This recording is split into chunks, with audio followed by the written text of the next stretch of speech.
নবাব সিরাজউদ্দৌলার প্রধান সেনাপতি মীর জাফর আলী খান তো সিরাজউদ্দৌলারই প্রাপ্ত।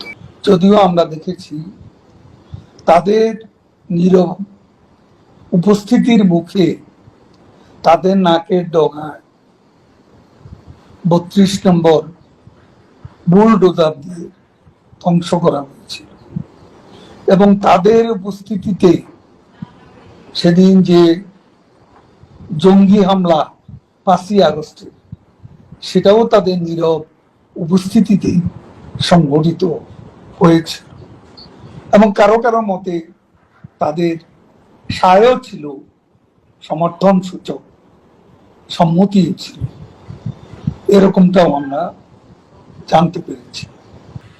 সেনাবাহিনীর মধ্যে বিভিন্ন সমীকরণ থাকতে পারে। সেনাবাহিনী অ্যাজ এ হোল